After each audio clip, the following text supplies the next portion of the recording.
أعوذ بالله من الشيطان الرجيم. بسم الله الرحمن الرحيم. والله جعل لكم من أنفسكم أزواجا وجعل لكم من أزواجكم بنين وحفدة ورزقكم من الطيبات أفبالباطل يؤمنون وبنعمة الله هم يكفرون۔ اللہ نے تمہارے لیے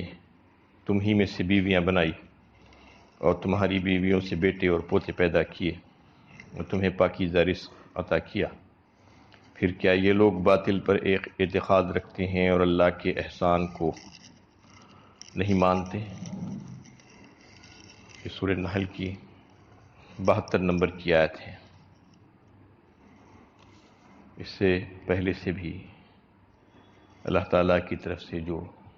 نعمتیں ملی ہوئی ہیں انسان کو، اس کا تذکرہ آ رہا ہے۔ اس سے گزشتہ آیت میں بھی ایک زبردست اللہ تعالیٰ کی طرف سے جو نعمت، جو رزق اور مال انسان کو دیا گیا ہے، اس میں ہر ایک کو برابر نہیں رکھا گیا، وہ اللہ تعالیٰ کی رحمت ہے اور حکمت اور مشیت کے تقاضوں کے مطابق۔ اور پھر یہاں پر بھی مزید کچھ نعمتوں کا تذکرہ کر کے توحید کا سبق یاد دلایا جا رہا ہے۔ فرمایا گیا کہ اللہ تعالیٰ نے تمہارے لیے تمہاری ہی ہم جنس بیویاں بنائی۔ مطلب یہ کہ تمہاری بیویاں کوئی دوسری مخلوقات، دوسری قبیل میں سے نہیں ہیں، بلکہ تمہاری ہی قبیل سے تعلق رکھتی ہے، تمہاری ہی جنس سے تعلق رکھتی ہے۔ یہ اس وجہ سے کہ اس کے ذریعے سے تم سکون حاصل کرو اور انسانیت کی جو ہے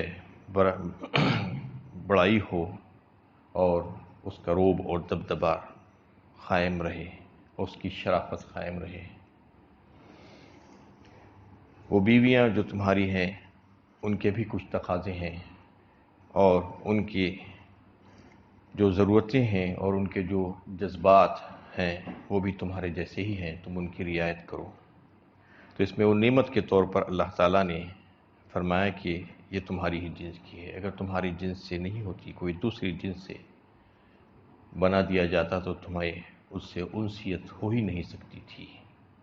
یہ اللہ تعالیٰ کی بہت بڑی مہربانی ہے کہ اللہ تعالیٰ نے جوڑے ایسے بنائے کہ ایک ہی جنس سے بنائے، انسانوں کو انسانوں ہی سے بنایا گیا، ان کی بیویاں بھی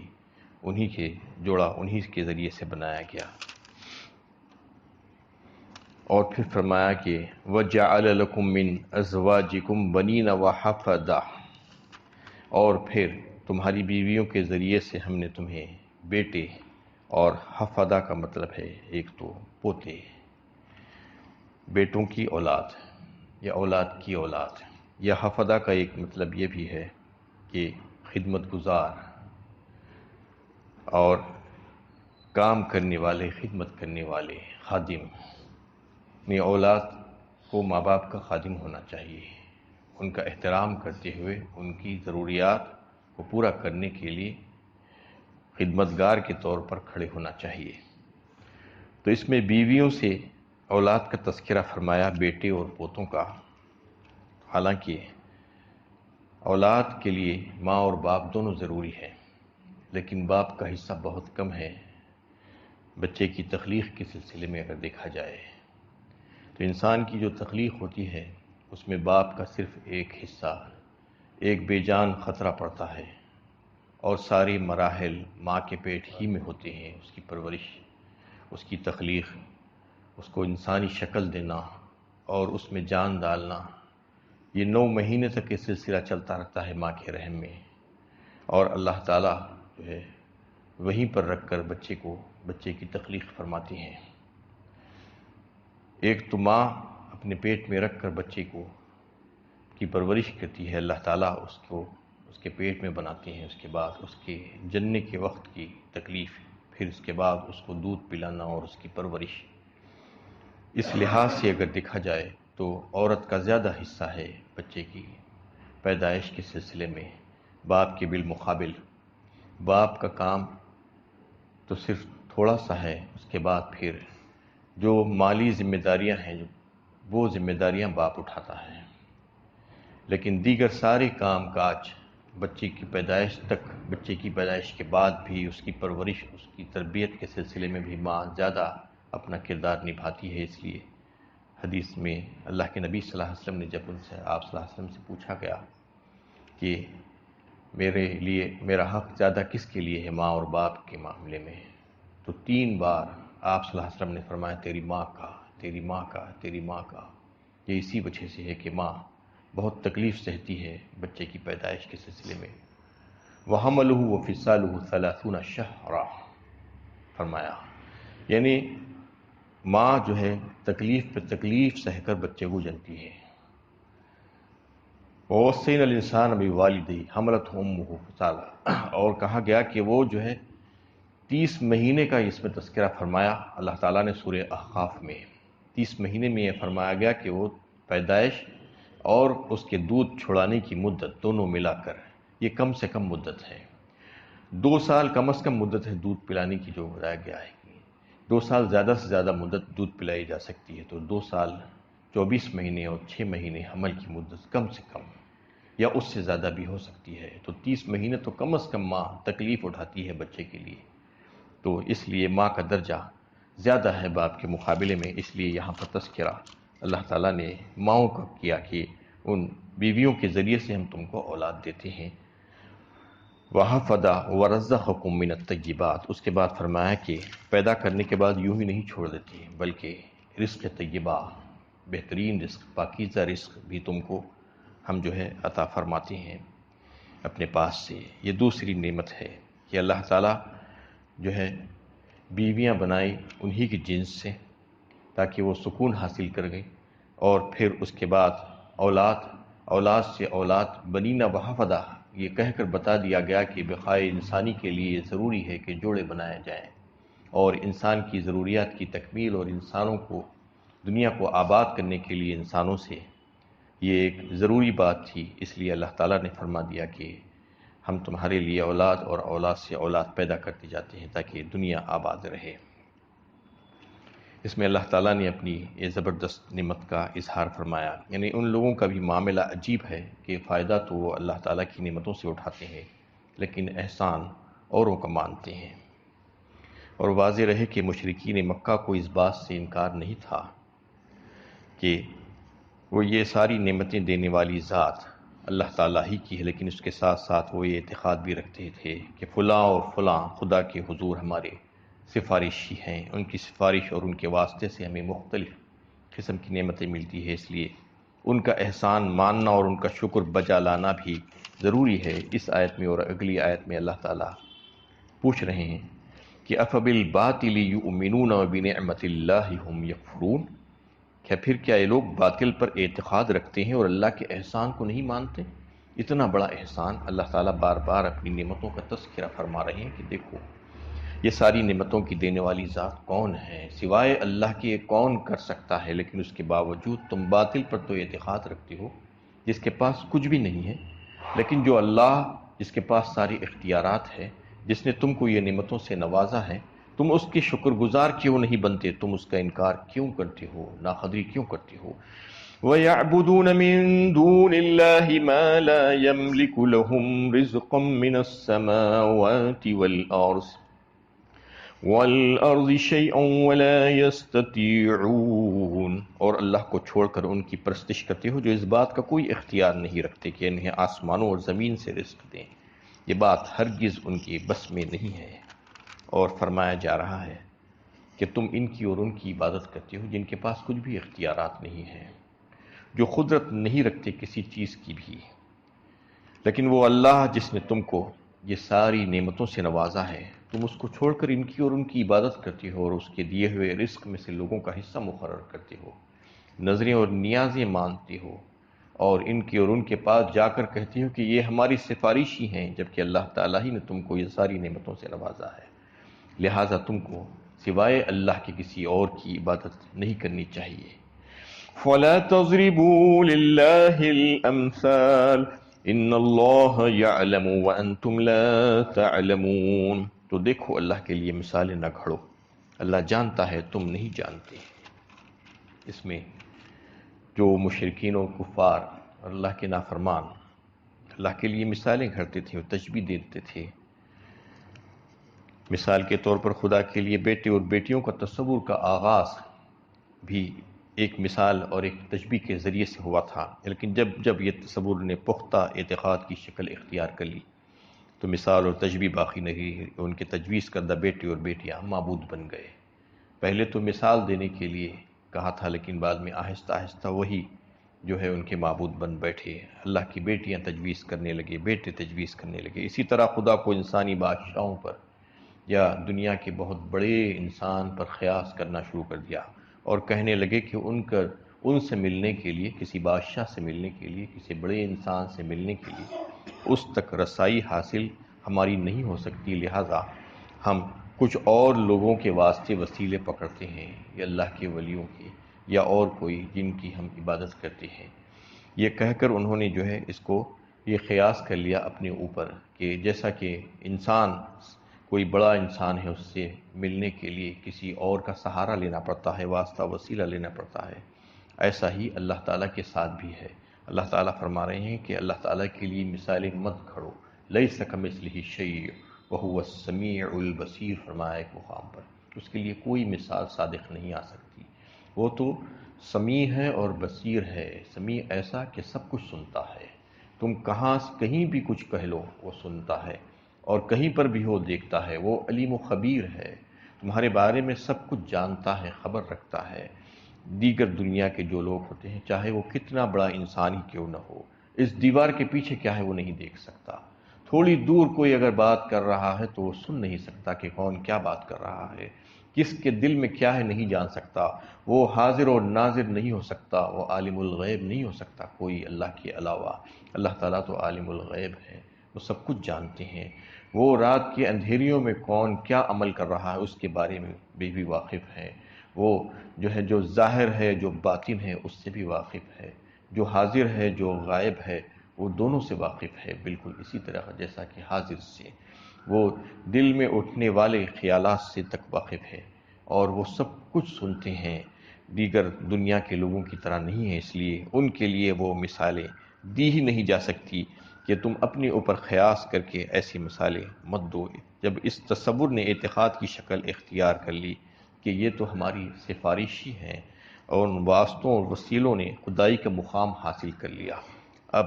انہی کو حاجت روائی کے لیے پکارا جانے لگا، انہی سے فریاد کی جانے والی لگی، انہی کی منتیں مانی جانے لگی، اور انہی کی نظریں اور نیازیں پیش کرنی جانے لگی۔ غرض ان کی پرستش کے مختلف طریقے اختیار کیے گئے، نتیجہ یہ ہے کہ اپنی حقیقی رب سے تعلق کمزور اور خود ساختہ خداؤں سے تعلق مضبوط کر لیا لوگوں نے۔ دنیا میں آج ایسا ہی نظر آتا ہے، جہاں دیکھیے سجدے گاہیں کتنی بڑی ہوئی ہیں، ہر جگہ لوگ جا کر سجدے کر رہے ہیں، جبکہ سجدے گاہ سوائے اللہ کے اور کوئی ہو ہی نہیں سکتی، ایک ہی سجدے گاہ ہے انسان کے لیے، لیکن انسان اپنے لیے ہزاروں سجدے گاہیں بنا لیا ہے، اور کچھ نہ کچھ کہہ کر جو ہے وہاں پر یہاں پر جاتا ہے، اور ان سے پوچھا جاتا ہے کہ ایسا تم کیوں کرتے ہو، ایسا ان کی اور ان کے پاس کیوں جاتے ہو، تو یہ کہتے ہیں کہ ما نعبدہم الا لیقربونا الی اللہ زلفیٰ۔ یہ سورہ حشر میں جو ہے زمر میں جو ہے اللہ تعالیٰ نے ایسے لوگوں کا نقشہ کھینچا ہے کہ ہم ان کی عبادت نہیں کرتے، یہ کہتے ہیں۔ جب ان سے پوچھتے ہیں کہ تم ان کی عبادت کیوں کرتے ہو، تو کہتے ہیں کہ وہ ان کی عبادت نہیں کرتے، بلکہ ہم ان کے پاس اس وجہ سے جاتے ہیں کہ وہ ہمیں اللہ کا قرب کا درجہ حاصل دلا دیں،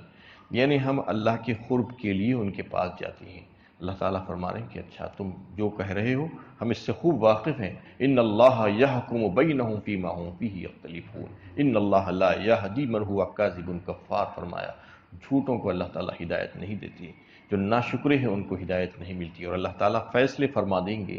جو ہے تم تمام لوگوں کے جن جن چیزوں میں تم اختلاف کر رہے تھے اور آج مثالیں گھڑ رہے تھے اور باتیں بنا رہے تھے، تو اس میں انہی لوگوں کا تذکرہ ہے جو اللہ کو چھوڑ کر ان کو اور ان کو یہ سمجھتے ہیں کہ یہ بھی ہماری حاجت روائی کر سکتے ہیں، یہ ہماری سفارش کر سکتے ہیں، یہ ہمارے لیے جو ہے واسطہ وسیلہ بن سکتے ہیں، جبکہ اللہ تعالیٰ فرما رہے ہیں کہ کہ میں تمہارے بہت قریب ہوں. ربکم ادعونی استجب لکم فرمایا اللہ تعالیٰ نے سورہ مومن 24ویں پارے میں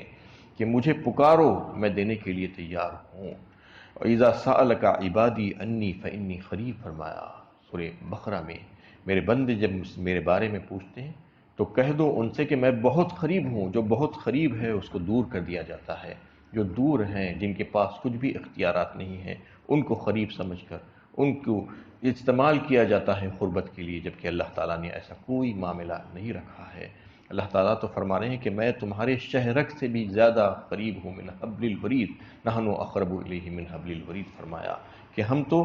انسانوں کے شہرک سے بھی زیادہ قریب ہیں، لیکن اس کے باوجود لوگوں کا تصور یہ ہے کہ اللہ دور ہے. اللہ تعالیٰ سے ہم براہ راست نہیں مانگ سکتے، ہم کو واسطے وسیلے کی ضرورت ہے. کسی نبی نے واسطے وسیلہ لگا کر جو ہے اللہ سے دعائیں نہیں مانگی، سبھوں نے اللہ تعالیٰ سے براہ راست دعائیں مانگی. جب کوئی حاجت ان کی رہی تو انہوں نے اللہ تعالیٰ سے مانگا، اور اللہ تعالیٰ نے اس کا تذکرہ قرآن میں فرمایا. کئی ایک انبیاء کرام کی دعائیں آپ کو قرآن میں مل جائیں گی جس میں انہوں نے اپنی حاجتیں اللہ تعالیٰ کے سامنے براہ راست رکھی. یہ نمونے کے طور پر اللہ تعالیٰ نے بتایا کہ تم کو بھی ایسا ہی کرنا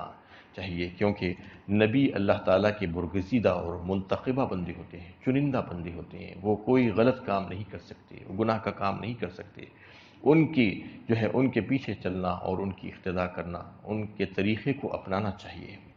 ضرب اللہ مثلا عبدا مملوکا لا يقدر على شيء ومن رزقناه منا رزقا حسنا فهو ينفق منه سرا وجهرا هل يستوون الحمد للہ بل اکثرهم لا يعلمون. اللہ ایک مثال بیان فرماتا ہے. ایک غلام ہے دوسرے کا مملوک جو کوئی اختیار نہیں رکھتا، اور دوسرا شخص وہ ہے جس کو ہم نے اپنی طرف سے اچھا رزق دیا ہے اور اس میں وہ پوشیدہ اور علانیہ خرچ کرتا ہے. کیا یہ دونوں یکساں ہیں؟ حمد اللہ ہی کے لیے ہے، مگر اکثر لوگ جانتے نہیں ہیں.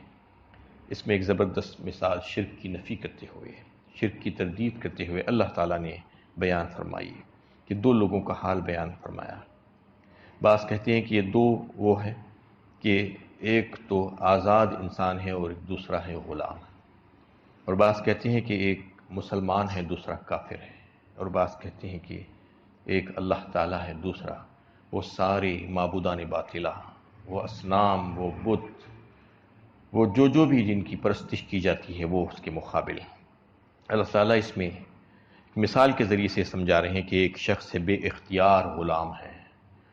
اور دوسرا آزاد اور خود مختار انسان ہے، اور اس کے علاوہ وہ فیاض بھی ہے. کیا تم دونوں کو یکساں خیال کرتے ہو؟ نہیں، بلکہ جب تم کوئی چیز مانگنا چاہتے ہو تو کس شخص سے مانگتے ہو؟ وہ جس کے پاس اختیارات ہے، وہ جو فیاض ہے، جو آزاد ہے، اسی سے مانگتے ہو نا.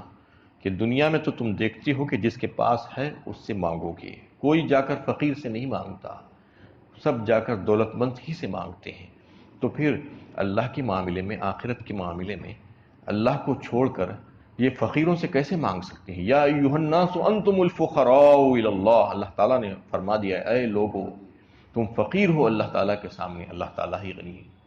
اللہ تعالیٰ کے ہوتے ہوئے اللہ تعالیٰ کو چھوڑ کر دیگر لوگ جو ہے وہ سب کے سب فقیر ہیں، اللہ کے محتاج ہیں. ان سے مانگنے کا کیا معاملہ ہے اور کیا مطلب ہے؟ اللہ تعالیٰ ایک مثال کے ذریعے سے سمجھا رہے ہیں کہ دنیا میں تو تم جو ہے وہی شخص کے پاس جاؤ گے جو خود مختار ہے، جو آزاد ہے، جو دینے پر قدرت رکھتا ہے، کیونکہ تم سمجھتے ہو کہ وہ بے اختیار ہے جو کچھ کر نہیں سکتا، اس کے پاس جا کر میں کیا کروں. غیر مختار اور خود مختار کے اس فرق کو تم اپنے باہمی معاملات میں اچھی طرح سمجھتے ہو، اس کے مطابق اپنا طرز عمل اختیار کرتے ہو. لیکن جب اپنی حاجتیں حاجت روا کے سامنے پیش کرنے کا معاملہ ہوتا ہے تو خالق کو چھوڑ کر مخلوق کی طرف رجوع کرتے ہو، اور اس بے اختیار بندوں کو اپنا محسن مان کر ان کی شکر گزاری کرنے لگتے ہو. کیا یہ صریح جہالت نہیں ہے؟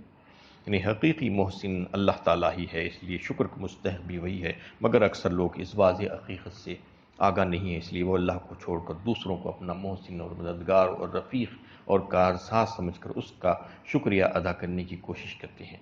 وَضَرَبَ اللَّهُ مَثَلَ الرَّجُلَيْنِ أَحَدُهُمَا أَبْكَمُ لَا يَقْدِرُ عَلَى شَيْءٍ وَهُوَ كَلٌّ عَلَى مَوْلَاهُ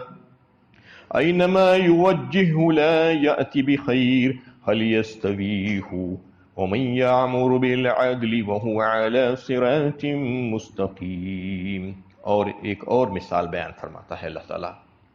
دو آدمی ہیں جن میں سے ایک گونگا ہے، کسی چیز کی قدرت نہیں رکھتا، اپنے آقا پر وہ ایک بوجھ ہے، جہاں کہیں اسے بھیجے کوئی بھلا کام اس سے نہ بن آئے۔ کیا ایسا شخص اس شخص کے برابر ہو سکتا ہے جو عدل کا حکم دیتا ہے اور خود راہ راست پر ہے؟ اور ایک مثال اللہ تعالیٰ دے رہے ہیں کہ ایک شخص وہ ہے جو بات ہی نہیں کر سکتا، جو گونگا ہے اور پھر غلام بھی ہے، اس کا آقا اس کو کہیں پر بھیجتا ہے تو وہ کام خراب کر کے ہی آتا ہے، اس سے کوئی بھلائی کی توقع نہیں کی جا سکتی، وہ کسی چیز پر قدرت نہیں رکھتا۔ اور دوسرا وہ ہے جو بات چیت کر سکتا ہے اور اپنے معاملات کو سمجھا سکتا ہے اور سلجھا سکتا ہے، تو وہ اور پہلے والا شخص کیا دونوں برابر ہو سکتے ہیں؟ یقیناً نہیں ہو سکتے۔ پہلی مثال توحید کے تعلق سے تھی اور دوسری مثال رسالت کے تعلق سے ہے۔ اس میں رسالت کو بتایا گیا ہے کہ ایک طرف وہ سردار اور لیڈر ہیں جن کی زبان حق گوئی کے لیے بند ہیں، خیر کی صلاحیت سے بالکل محروم ہیں، وہ لوگ اپنے رب کا رزق کھاتے ہیں مگر ناشکرے ہیں، ان کے رب نے بھلائی کے جو کام کرنے کے لیے ان کو دنیا میں بھیجا تھا وہ اس کو انجام نہیں دیتے۔ دوسری طرف اللہ کا پیغمبر ہے جو اپنے رب کی سیدھی راہ کی طرف تمہیں بلا رہا ہے اور اپنی قوت گوائی کو حق اور عدل و انصاف کی تعلیم کے لیے استعمال کر رہا ہے، وہ سچی بات کہہ رہا ہے۔ بتاؤ ان دونوں میں سے کون ہے جو رہنما بنائے جانے کا مستحق ہے؟ ظاہر ہے کہ پیغمبر، لیکن عجیب بات ہے کہ لوگ خدا کے پیغمبر کو چھوڑ کر ان ناکارہ لیڈروں کی پیروی کر رہے ہیں۔ بہترین مثالوں کے ذریعے سے اللہ تعالیٰ نے توحید کو ثابت کیا اور رسالت سے پھر جو ہے توحید کی طرف لے جا کر بتا دیا گیا کہ دیکھو رسول تمہیں جو بات کہہ رہے ہیں وہ بالکل صحیح اور سچی بات ہے، دیگر لوگ جو باتیں کہیں گے وہ سچی نہیں ہو سکتی رسول کے بالمقابل، لہٰذا رسول کی بات مان لو تو تمہارے لیے خیر اور فلاح ہے اور تم اللہ تعالیٰ کی توحید سمجھ پاؤ گے جس کی وجہ سے آخرت کی کامیابی تمہارے لیے یقینی ہو جائے گی۔ اللہ تعالیٰ سے دعا ہے کہ اللہ تعالیٰ ہمیں صحیح علم و عمل کی توفیق